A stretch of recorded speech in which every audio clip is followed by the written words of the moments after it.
No need to ask, he's a smooth operator.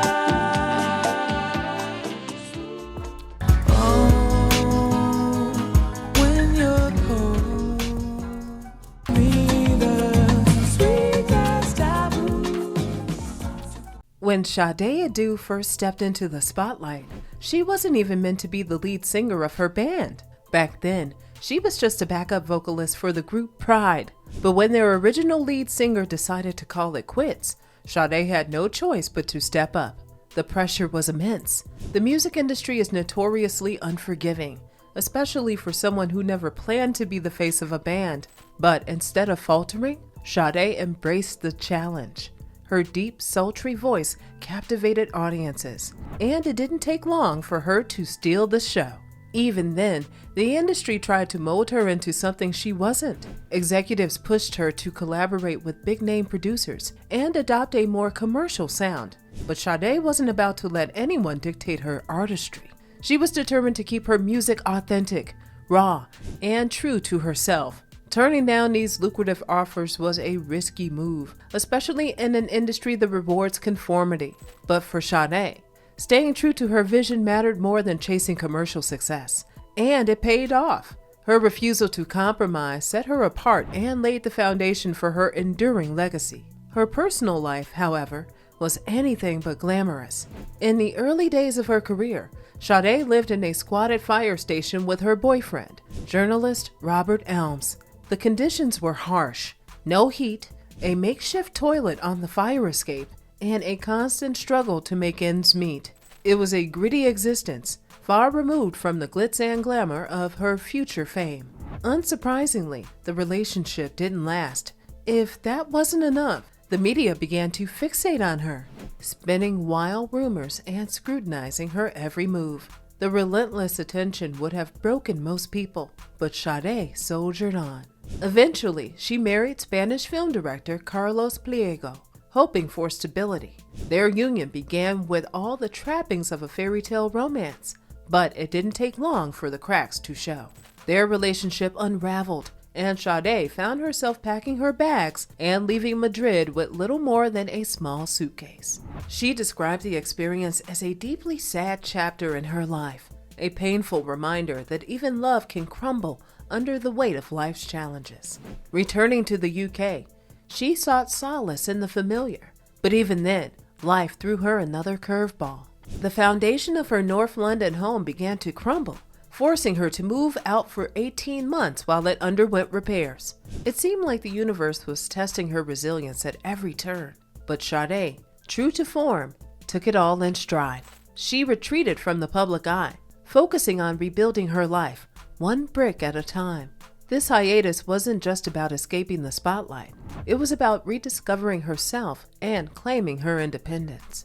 During this time, Sade found solace in the quiet moments, away from the relentless gaze of the media and the pressures of the industry. She began piecing her life back together. But she wasn't alone in her journey. She formed a new relationship with Jamaican music producer Bob Morgan.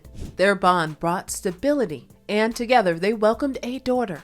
Becoming a mother was transformative for Sade. It shifted her priorities and gave her a renewed sense of purpose. For someone who had spent years navigating the unpredictable world of music and fame, this new chapter allowed her to find peace and balance. The family relocated to Jamaica, immersing themselves in Bob's heritage and culture. The move wasn't just about a change of scenery. It was a chance for Sade to step back and heal. Jamaica offered her the space to breathe, to connect with her family, to live life away from the chaos that had once consumed her. It was a period of grounding and reflection, a time for Sade to rediscover the things that truly matter. But as much as she embraced this quieter life, music was never far from her heart. Even during her time away from the spotlight, Sade continued to write and create. She wasn't someone who churned out albums on demand, driven by industry schedules. For her, the creative process had to feel right. She once said that making music required a specific headspace, a space she wasn't willing to force herself into just to meet expectations. Her time in Jamaica wasn't without its challenges. In 1998, she faced legal trouble, accused of reckless driving and skipping court dates. The accusations made headlines, with the media quick to sensationalize the story. Sade later claimed the situation was blown out of proportion, but it served as a reminder of how difficult it was to escape the scrutiny of fame entirely. Still, she stayed focused on her family and personal growth, refusing to let the noise derail her journey. By the early 2000s, Sade felt ready to return to music. In 2000, she released Lovers Rock, her first album in 8 years. It was an instant success, earning her a Grammy for Best Pop Vocal Album and reminding the world why her voice was irreplaceable. The album's soulful, introspective tracks resonated deeply with fans, serving as a testament to her ability to create timeless music. But just as quickly as she returned, she stepped away again. For Sade, music was never about staying in the spotlight.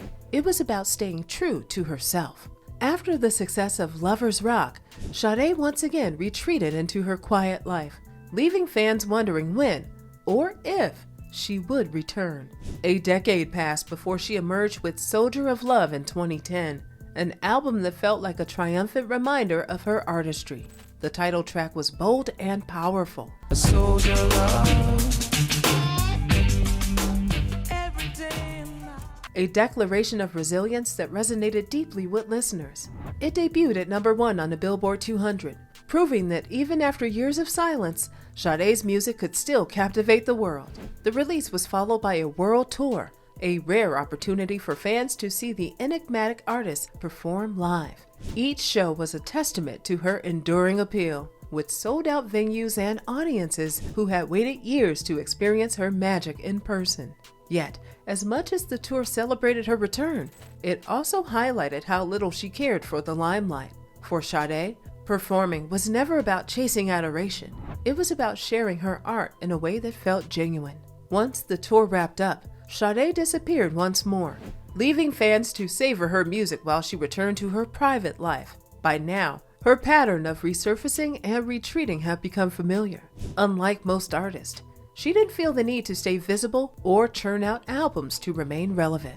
Instead, she worked on her own terms, crafting music that came from the heart. In 2018, Sade re-emerged briefly with 2 new tracks, Flower of the Universe for A Wrinkle in Time,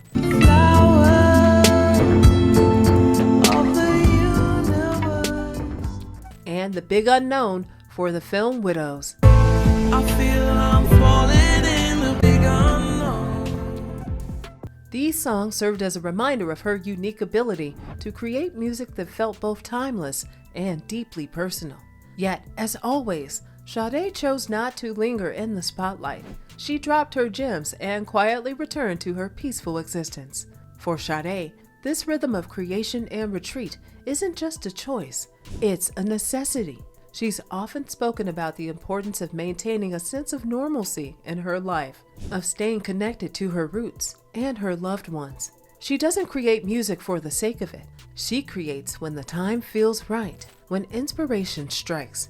It's this deliberate, thoughtful approach that has kept her music so pure and impactful. Today, Sade lives a quiet life in rural England with her partner, Ian Watts, and their blended family. Far removed from the demands of fame, she's found contentment in simplicity. Her son, Isaac, has also been a source of inspiration and pride. In 2016, he came out as transgender, and Sade stood by him with unwavering love and support. Their bond is a testament to her strength, compassion, and dedication to her family.